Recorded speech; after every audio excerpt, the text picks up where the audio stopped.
Доброго дня, шановні пані і панове. Я рада вітати вас в цьому залі.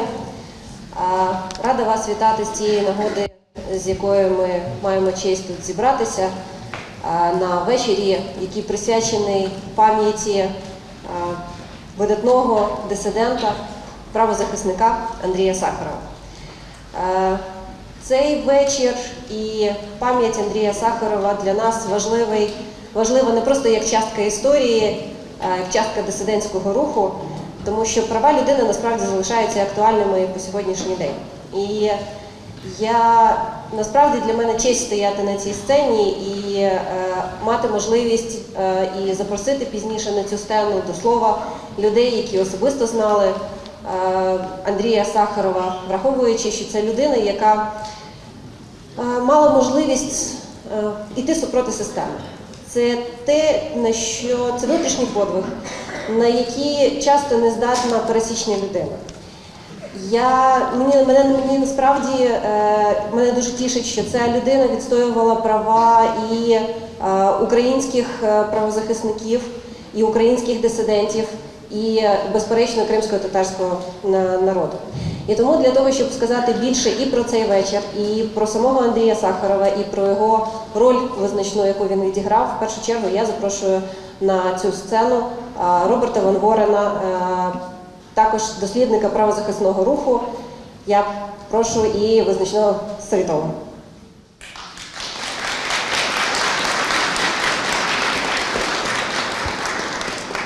35 лет назад моя организация впервые организовала концерт для Андрея Дмитриевича Сахарова в Амстердаме. Сахаров тогда был в городе Горьким, куда его выслали из-за его правозащитной деятельности, и концерт был в его защиту. В течение 6 лет Сахаров жил в Горьком в полной изоляции, где советские власти его мучили, питали и делали все возможное, чтобы он не выжил. Но он выжил и вернулся в Москву в 1986 году. Мы продолжали концерты и конгрессы до 1989 года, и в тот год он умер, и 2 года спустя его страна перестала существовать. Теперь мы снова организуем концерт в памяти Андрея Дмитриевича Сахарова, и мы надеемся, что он не последний, и что это начало новой серии подобных концертов.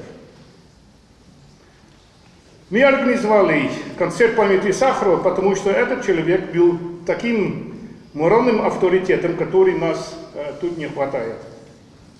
Южная Африка имела своего Манделу, Чехословакия имела своего Гавеля. Но нигде в постсоветском пространстве нет такого морального авторитета, к которому люди могут стремиться, который дает надежду на лучшее будущее, который ежедневно нам напоминает, что в мире ничего важнее, чем права человека. Мир, прогресс и права человека – это 3 вещи неразделимы. Спасибо.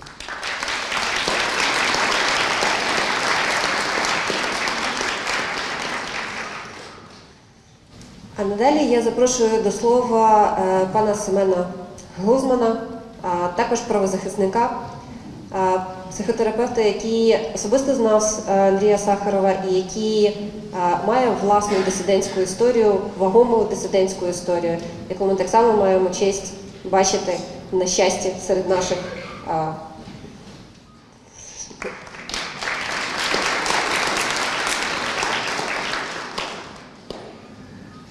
Дорогие друзья,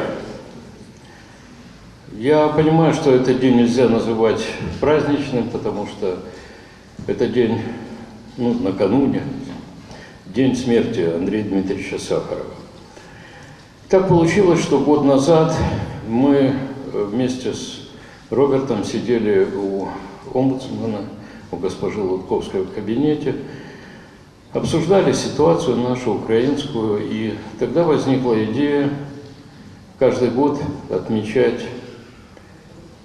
каким-то событием День смерти Сахарова как наше украинское событие. Дело в том, что русский, этнический русский по культуре Сахаров в своей стране не нужен, он даже опасен. А нам нужен. Мы, украинцы, хотим помнить о нем, потому что это символ свободы не только для нашей страны, а символ цивилизации, свободы для всего мира. В прошлом году мы отметили это событие 14 декабря в офисе омбудсмена. Это была небольшая группа киевских интеллигентных людей. Мы немножко поговорили о прошлом, больше о будущем и о том, почему нам важен Сахаров. Ну, в этот раз мы решили уже совершенно иначе отметить этот день, и вот мы с вами его отмечаем. Я полагаю, что, ну, во всяком случае, мы очень хотим, чтобы мы трое, Лутковская, Роберт Ван Ворен и я, мы хотим, чтобы это продолжалось. Может быть, не только в Киеве, может быть, в следующем году подобный концерт, может быть, не Шнитке, будет в Одессе или в другом крупном городе. Я повторяю, нам нужен Сахаров, память о нем. Я знал немного Андрея Дмитриевича, он не был героем, он был обычный, мягкий внешне, внутренне не очень человек, который хорошо мыл посуду и водил Запорожец. Но кроме этого он был гениальный физик, который, кстати, никогда не жалел, уже даже в страшные для него годы и после, о том, что он был творцом водородной бомбы. Он не сожалел об этом, потому что он искренне считал, как и многие эксперты, что вот этот паритет остановил возможность Третьей мировой войны. Мне очень радостно видеть лица моих сограждан в этот день, в этом зале. Почему здесь и почему Шнитке? Ну, я помню первую встречу после возвращения Сахарова и Боннер в Москву. Я приехал к ним, я там ночевал. Мы о многом говорили, но когда я зашел в квартиру, Елена Георгиевна открыла мне, и я увидел, как на стареньком патефоне, ну не патефоне, конечно, а на проигрывателе, Андрей Дмитриевич слушает Шнитке. Как оказалось, он очень любил Шнитке, он любил классическую музыку, и поэтому он нам тоже близок. Спасибо.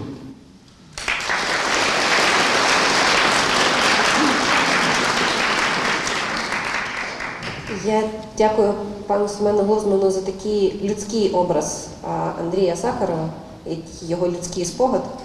І мені так само згадалася прес-конференція, на якій ми оголошували анонс даного заходу, і за участі Мустафи Джемільова, який так само поділився колосальними спогадами, дуже теплими, дуже людськими про те, яким був Андрій Сахаров. Я маю велику честь запросити сюди пані Джемілєву, його дружину, до слова, щоб ми почули про Андрія Сахарова з ваших уст. Будь ласка. Мы одни из тех счастливчиков, которые были с Андреем Дмитриевичем Сахаровым вместе и долго беседовали почти всю ночь о Крыме, о Советском Союзе и вообще о будущем этой страны. Я думаю, будет к месту, если Мустафа Ага сам выступит.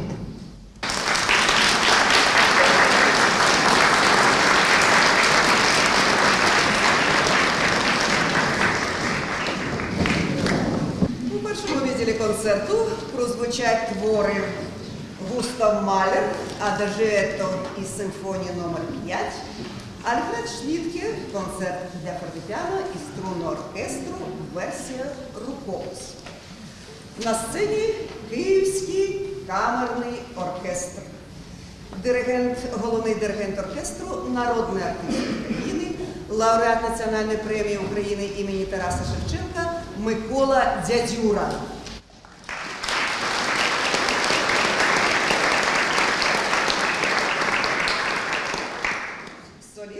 лауреат міжнародних конкурсів Андрій Хотєєв.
маю честь передати слово, запросити до слова громадського діяча, дисидента, політв'язня, зрештою провідника кримсько-татарського національного руху і морального авторитета Мустафу Джемілєва. Я вас прошу.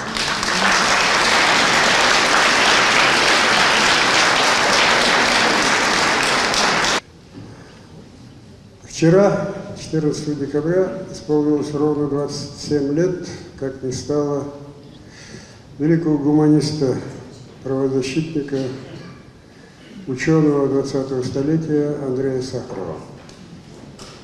Он не дожил всего 2 года до развала тоталитарной советской системы, против которой он яростно боролся в течение 2 десятилетий.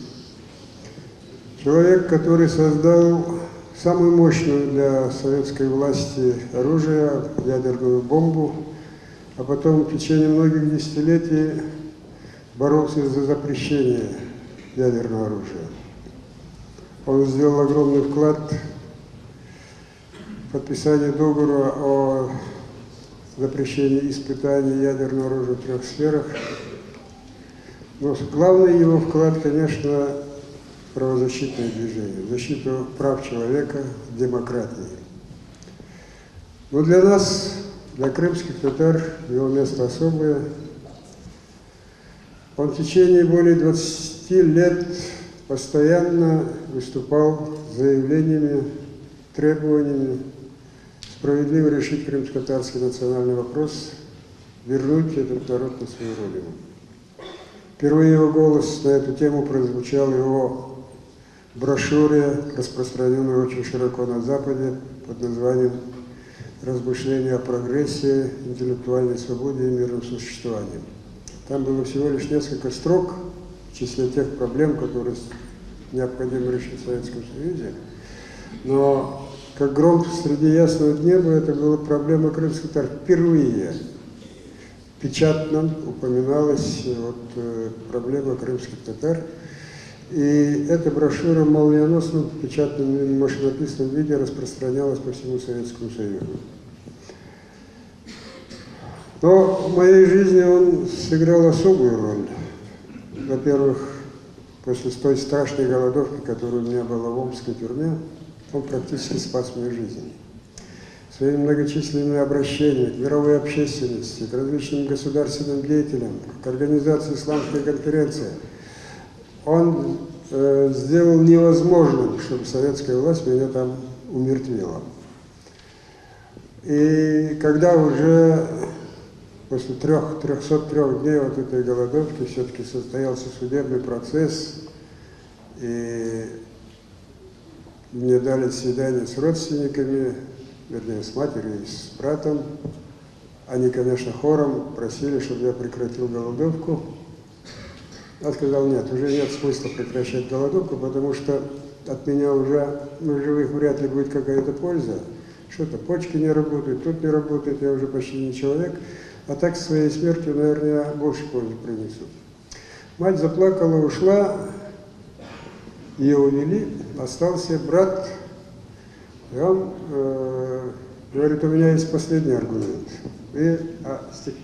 Свидание было через стекло, и он на стекло эту открытку. Там были такие слова, сколько я помню.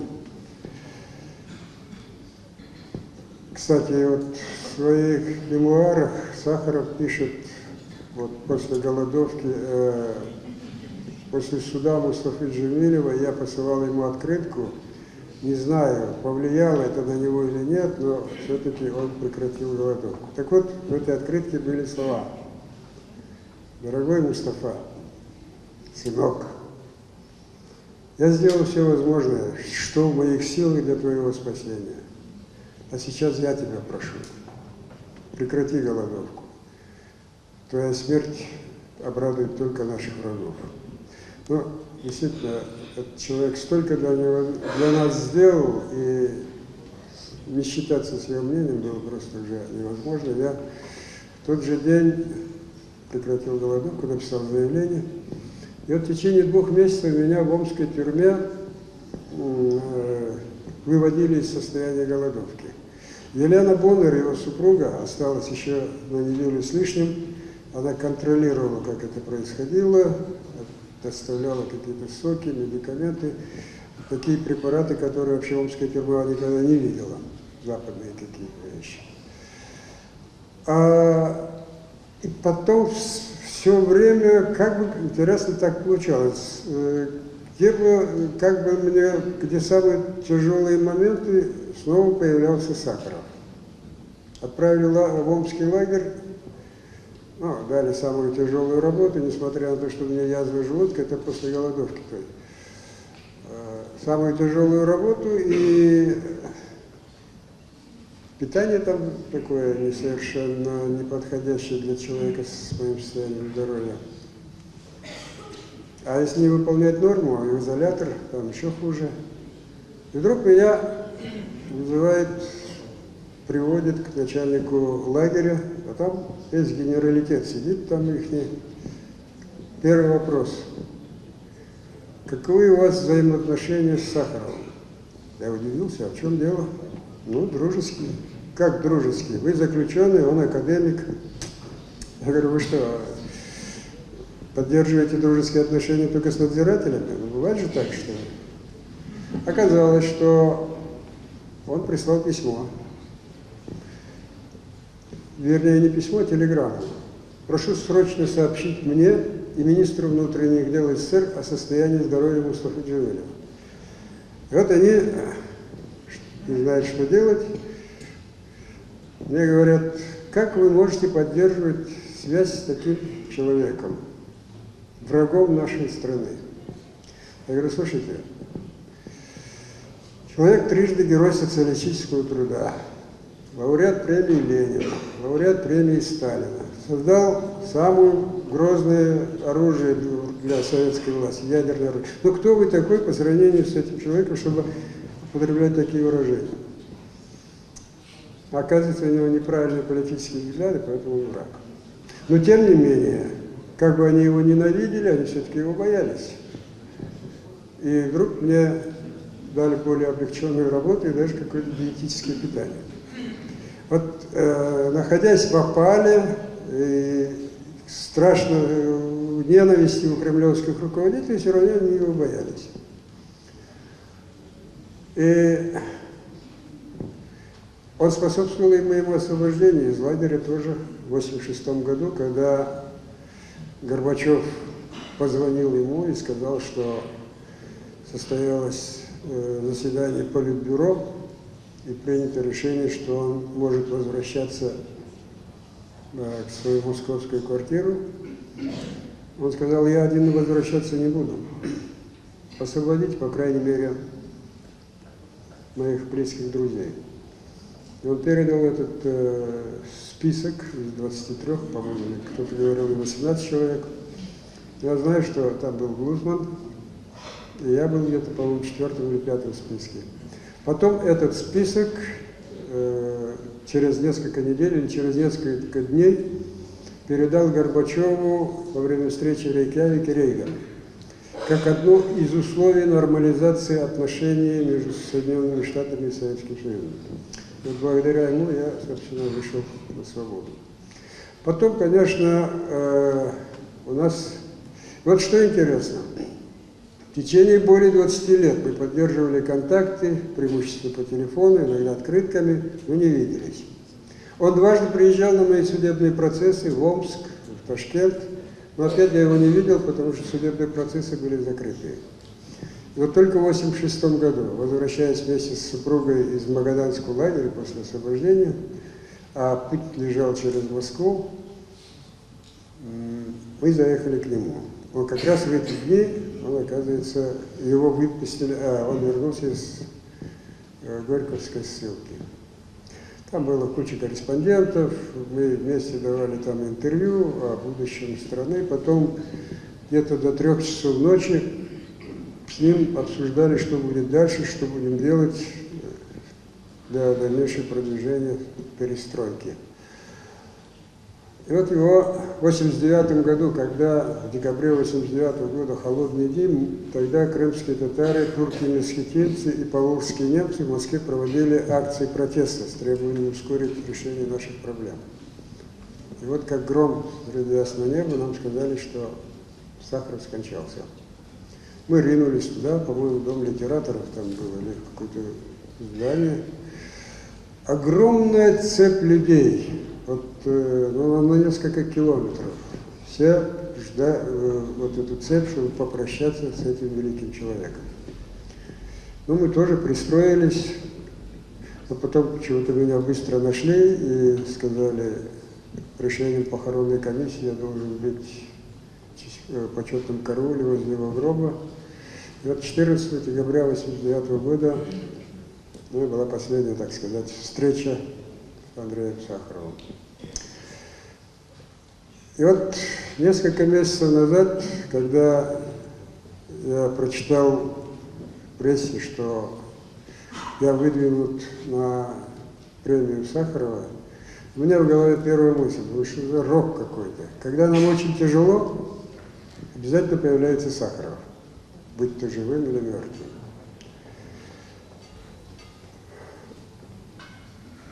Его, таких людей, как Сахаров, сейчас очень не хватает России. Хотя, впрочем, если бы он был жив, то он, наверное, был бы убит или сидел бы в путинской тюрьме. Но бесспорно то, что сердцем, душой, своим слабым, таким тихим, но очень внушительным голосом он был бы, наверное, вместе с нашей страной, вместе с Украиной. Вечная память этому великому человеку. Слава Украине!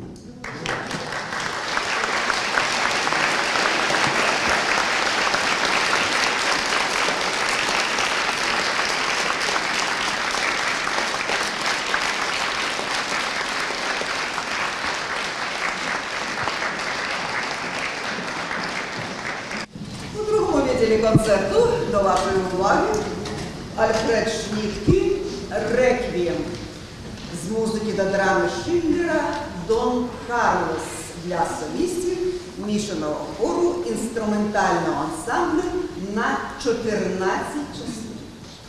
Виконавці камерний хор «Кредо», художній керівник, заслужений діяч мистецтв України Богдан Пліш.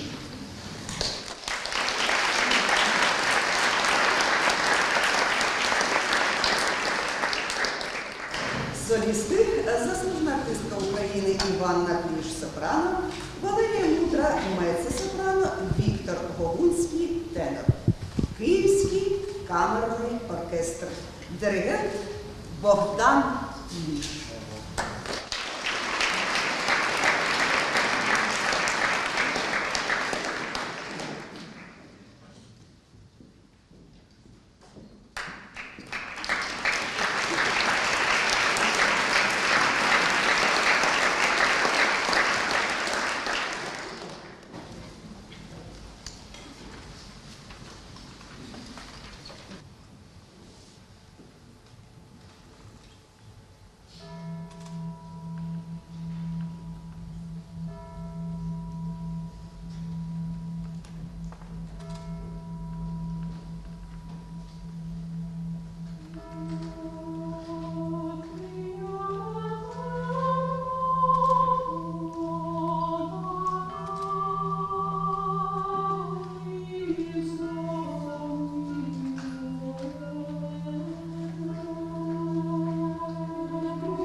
Oh